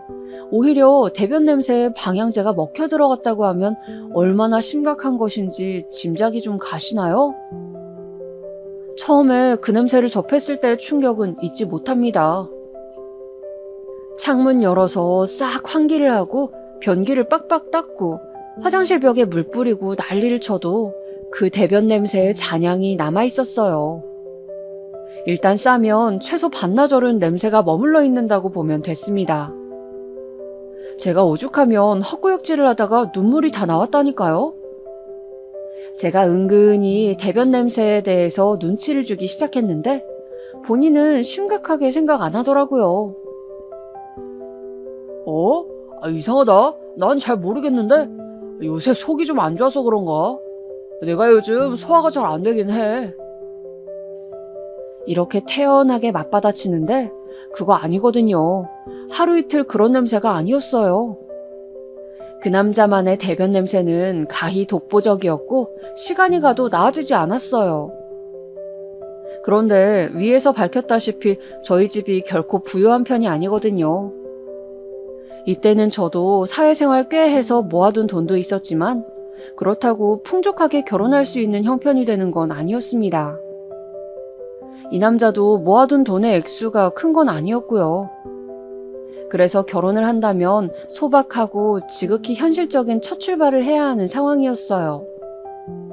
좋은 말로 아기자기하게 말이죠. 저기 있잖아. 우리 결혼하면 신혼집에는 꼭 화장실 2개 있는 곳으로 가자. 제가 조심스러운 말투로 강력하게 주장한 건 화장실 2개짜리 집이었습니다. 하지만 그 남자는 이상하게 완강했어요. 굳이 사치를 부리지 말재요. 일단 방 2개, 화장실 1개 정도의 무난한 조건에서 집을 봐야 한다는 겁니다. 진짜 너무너무 신경이 쓰이더라고요. 같이 데이트를 하다가도 그 남자가 화장실을 가면 제 머릿속에는 대변 냄새 걱정밖에는 안 남았습니다. 저는 자신이 없었어요. 그 독특하고 신기하기까지 한 대변 냄새를 끌어안고 결혼할 자신이요. 결국 이 문제 때문에 그 남자와는 말다툼을 몇 번 하게 되었고 결혼에 대한 의견을 사이좋게 주고받았던 저희는 끝내 헤어지게 되었습니다. 지극히 현실적이라서 허무하기까지 한 만남이자 이별이었어요. 그런데 제가 사연의 서두에서 가장 먼저 밝힌 바 있었죠? 저희 엄마가 점집에 가셨다가 저에 대한 이야기를 듣고 오신 거예요. 저에게는 5번의 나쁜 인연이 있을 예정이었던 겁니다. 저는 처음에 엄마로부터 그 이야기를 전해 듣게 되었을 때 내심 코웃음을 쳤었어요. 아유, 엄마. 그런 거 듣고 신경 쓰면 살 것도 못 살아요. 아주 만약에 내가 그렇게나 남자복이 없어서 연속으로 개고생을 한다고 해도 그게 어쩌다 보니까 그렇게 된 거지. 그 무당이 했던 말대로 이뤄진 것이다. 이렇게 보긴 어렵다는 거죠. 크게 대수롭지 않게 여겼었고요. 저는 지독한 대변 냄새 때문에 끝내 헤어진 4번째 인연을 뒤로하고 새로운 인연을 만나게 되었답니다. 그 무당의 말대로라면 저는 마지막 나쁜 인연 5번째 인연을 만나게 된 셈이었죠. 그리고 저는 이 남자와 드디어 결혼에 골인을 하였습니다. 여러분도 이제 저의 연애사를 다 보셨으니까 아시겠지만 그 나름의 실패 이유들이 있었잖아요. 제가 결혼한 남자는 그 실패 이유를 전부 가지고 있지 않은 남자였습니다. 저는 꼼꼼하게 이 부분들을 다 체크하면서 물어봤죠. 결혼하면 엄마를 모시고 살 거냐고? 아니, 내가 왜? 미쳤어? 결혼하면 당연히 너랑 둘이서만 살아야지. 왜 우리 엄마를 모시고 살아? 절대 그럴 생각 없어. 뭐? 특별히 식탐 부리는 음식이 있냐고? 글쎄, 잘 없는 것 같은데. 너도 알다시피 나는 한식 좋아하잖아. 그냥 한식이면 다 잘 먹고 밥 종류는 양이 적어. 난 과자가 좋아. 하루에 과자 한 개씩만 먹으면 나는 먹을 거에 욕심 없어. 내가 여동생이랑 거칠게 몸싸움 해본 적 있냐고? 그럴 리가. 네가 직접 봐서 알잖아. 나 걔랑 안 친해. 마지막으로 사이좋게 놀아봤던 게 중학교 1학년 때였나? 그 이후로는 그냥 혈육 그 이상 그 이하도 아니야. 그리고 이 남자한테는 특별한 대변 냄새 문제가 없었습니다. 일단 제가 겪었던 실패 이유를 전부 다 소유하고 있지 않았으므로 괜찮았어요. 무엇보다 이 남자는 경제력이 뒷받침되었습니다. 집안이 원체 부유했다거나 안정적인 직업을 가진 것은 아니었어요. 남성용 액세서리 쇼핑몰을 운영하고 있었거든요. 인터넷으로 옷이나 시계, 신발 쇼핑하는 거 있잖아요. 바로 그런 곳을 운영하고 있었습니다. 그리고 무엇보다 이 남자는 주식으로 인생 역전을 한 케이스였어요. 전문적으로 주식 공부를 해본 적도 없었다고 했고요. 마치 초심자의 행운 같은 게 따랐다고 봐야 했죠. 갑자기 돈이 많아지니까 주변에 이상한 사람들이 많이 붙더라.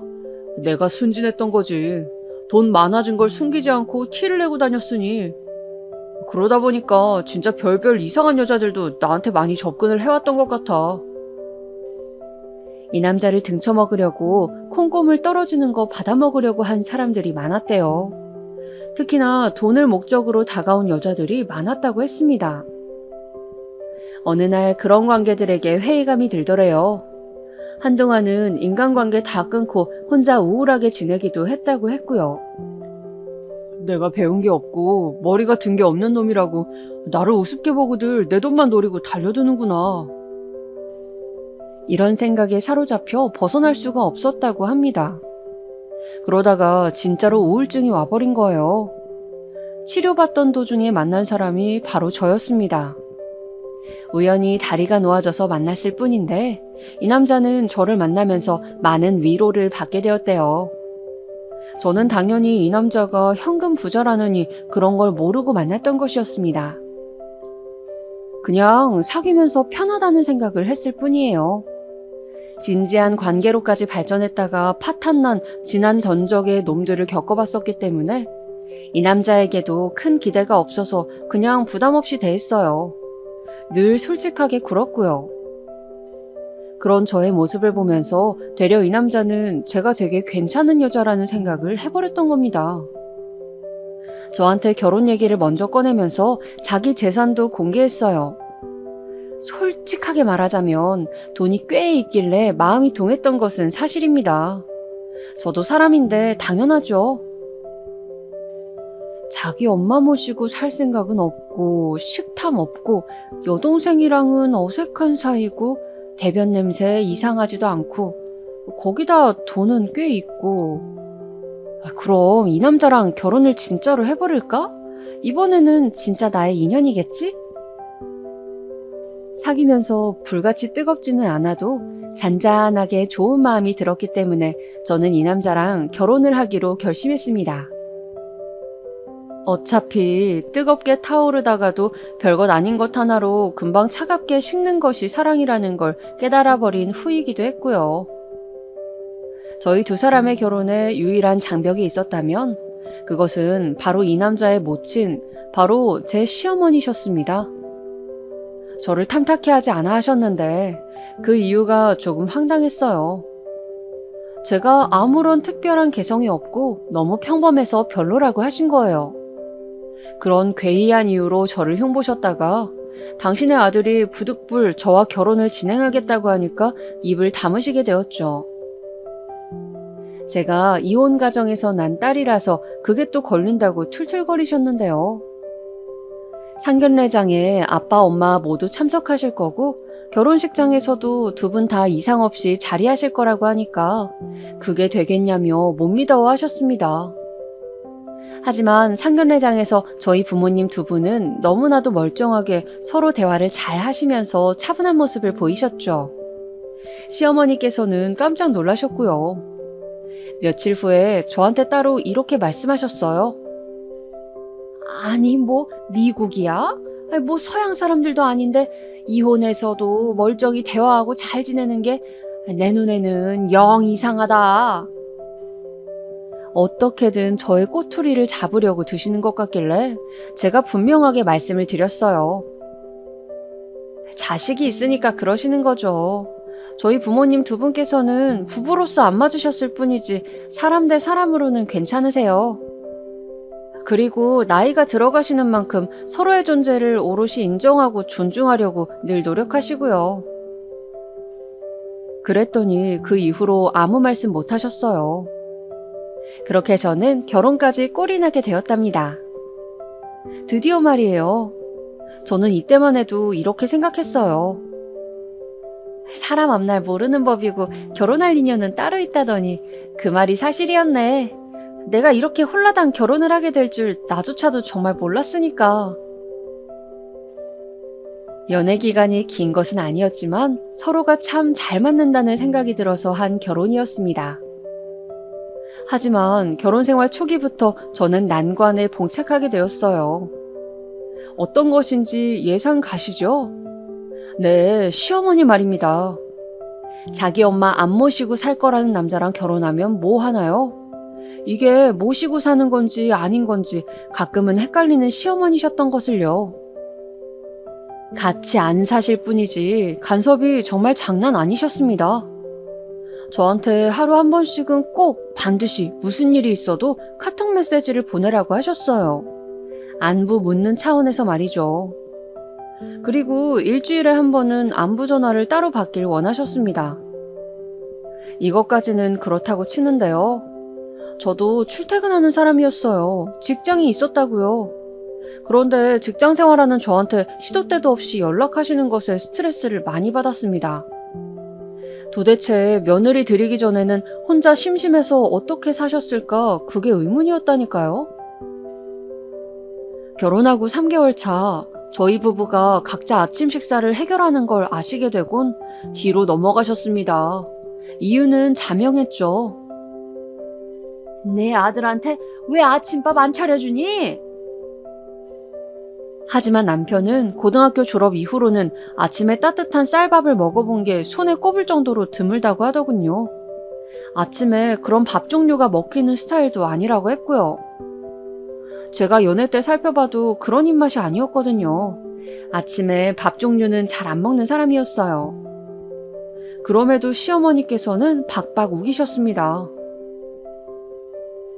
이제 장가 들었으니까 다르게 살아야지. 그게 맞지. 여태까지 따뜻한 밥에 국에 반찬에 이런 아침을 못 먹었으니까 앞으로는 먹어야 될 것 아니니? 너무 어이가 없었지만 시어머니의 말씀 그 일부에는 저도 동의가 들었어요.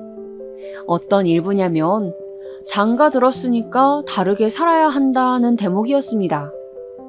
남편은 컴퓨터를 너무너무 사랑하는 사람이었어요. 결혼 직후에는 안 그랬는데 시간이 좀 지나자 본색을 드러내면서 컴퓨터에 미쳐서 살았습니다. 한번 게임을 시작하면 4시간은 기본이었어요. 어떨 때는 아예 밤을 새가면서까지 게임을 하기도 했죠. 업무적으로 컴퓨터를 하는 거면 제가 뭐라 안 그랬겠죠. 그런데 게임에 푹 빠져서 그놈의 헤드셋 귀에다 끼고 제가 뭐라고 말을 해도 들리지 않으니까 저의 존재는 완전히 뒷전이고 그 꼬라지를 보기 싫었던 거예요.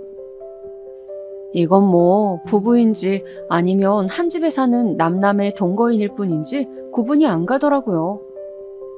그러다가 제가 결혼 7개월 차에 임신을 하게 됩니다. 그리고 정말 안타깝게도 제가 그때 직장에서 스트레스를 받는 일이 좀 있었거든요. 아무래도 그런 것들이 겹쳤나 봐요.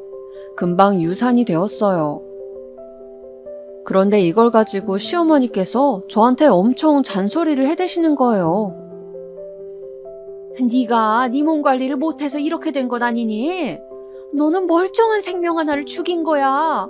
아니, 평생 이때의 죄책감을 안고 반성하면서 살아.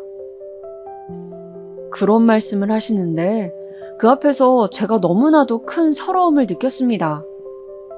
차마 시어머니 앞에서 울기에는 자존심이 상해서 뒤에서만 펑펑 울었어요. 임신 사실을 안 지 얼마 되지 않아서 바로 유산이 되었기 때문에 가장 허무하고 힘든 것은 저였는데 왜 시어머니께서 유별나게 구시는지 이해도 안 되었고요. 남편에게 시어머니의 이런 작태에 대해서 전부 말을 해보았지만 별다른 위로를 받을 수는 없었습니다. 저에게 큰 공감도 못하는 눈치였어요. 남편의 가장 큰 문제점이 있다면 바로 이런 부분이었죠.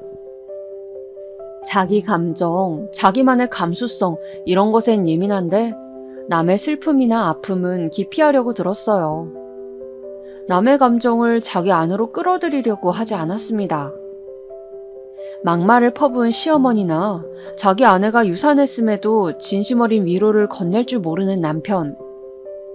이 사건으로 저는 충격을 받았고 이직을 택하게 되었어요. 그 전 직장에서 스트레스를 워낙 심하게 받았던 게 1차적인 문제였으니까요. 이직한 직장은 거의 재택근무로 업무를 처리하는 곳이었습니다. 한 달에 사무실 출근하는 횟수는 10번 정도 되었고 나머지는 집에서 근무하는 방식이었죠. 제가 집에서 머무르는 시간이 늘어나면 남편도 정신 차리고 바깥 활동을 하면서 게임에 몰두하는 시간도 줄어드는 효과가 있을 것이라 기대했습니다. 지지부진한 인터넷 쇼핑몰도 좀 더 신경을 쓰길 바랐고요. 이직을 하고 나서 집에 있는 시간이 늘어나다 보니까 저는 자연스레 집안일에도 할애를 더 많이 하게 되었는데요. 이때부터 본격적으로 가계부를 쓰기 시작했는데 완전히 골머리를 앓았습니다. 이럴 거면 차라리 모시고 사는 게 더 낫지 않나 싶을 정도네. 시댁 식구들에게 들어가는 돈이 왜 이렇게 많아? 이 정도면 다달이 500만 원은 되겠는데? 속이 부글부글 끓더라고요. 너무 막대한 돈이 시댁으로 들어가고 있었으니까요.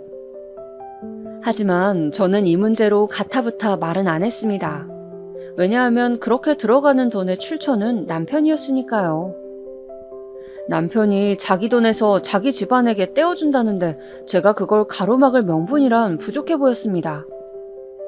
한쪽이 경쟁력으로 기우는 결혼을 하면 이게 문제인 것 같았어요. 확실히 주도권, 발언권이 돈이 더 많은 쪽에게 있다는 느낌을 지울 수가 없었죠.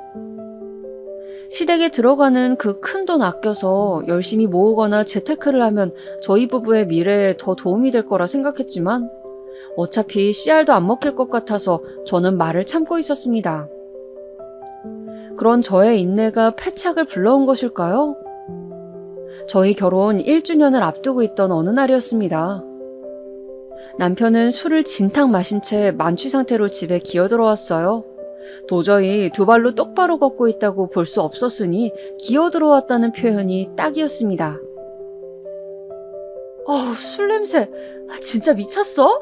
요즘 세상에 누가 이렇게 술이 떡이 되도록 마시냐고. 고주망태가 따로 없는 남편에게 잔소리를 해댈 때였죠. 만취 상태에서 제 목소리가 들리기나 할까 하는 생각이 들던 순간이었습니다. 남편이 우는 소리를 내면서 저한테 이렇게 말하는 것이 아니겠어요? 나 돈 날렸다? 몽땅 날려버렸다? 나 한강에 뛰어들까 하다가 겁이 나서 못 그랬어. 이렇게 술을 마셔도 무서운 건 무서운 거더라. 이게 무슨 얘기인가요? 돈을 몽땅 날렸다니요. 깜짝 놀라서 남편에게 체근을 해보았지만 금세 골아떨어진 뒤였습니다. 저는 그날 잠이 안 와서 날밤을 새다시피 했어요. 아침에 남편을 깨워다가 콩나물 꼭 먹이면서 물어봤습니다.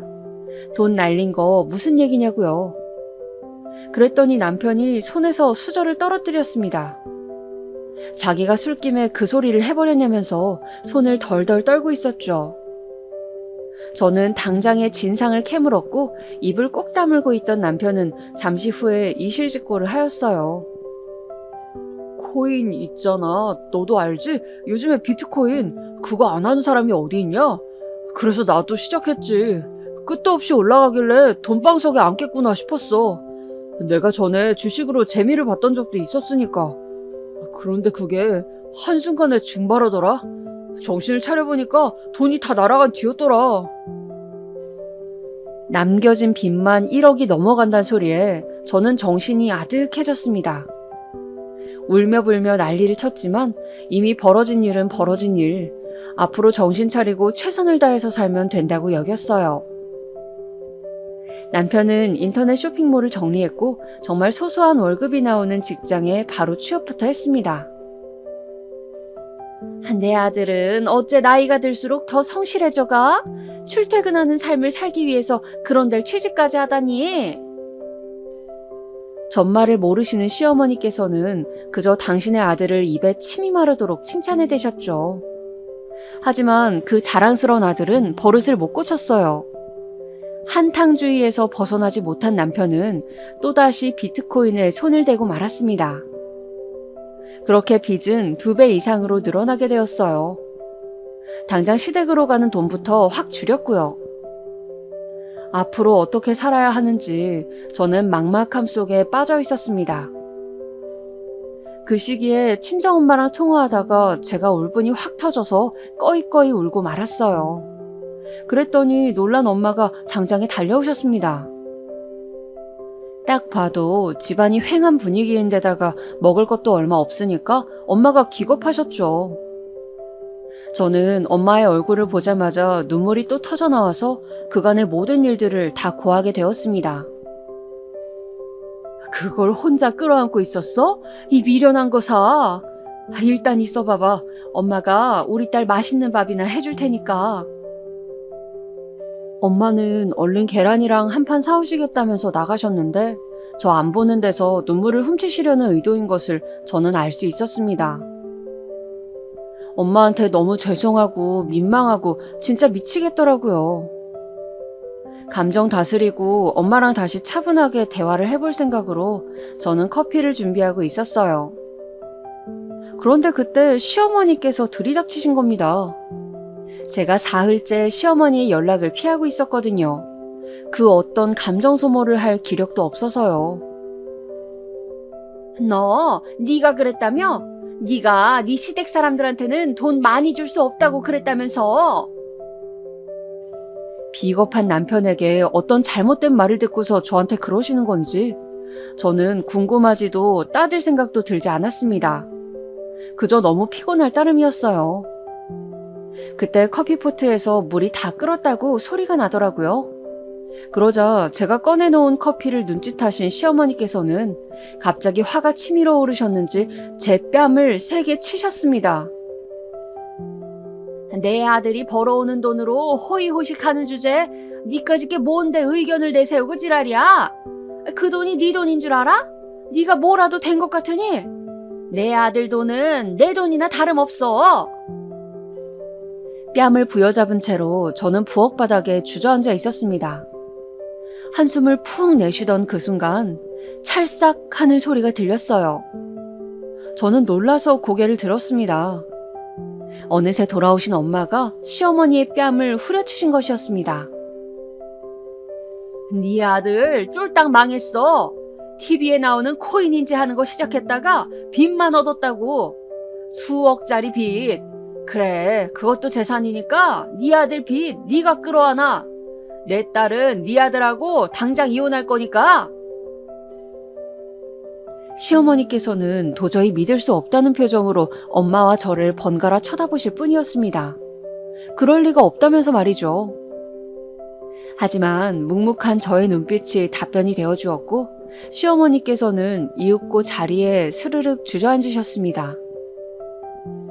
아니야, 내 아들이 그럴 리가 없어.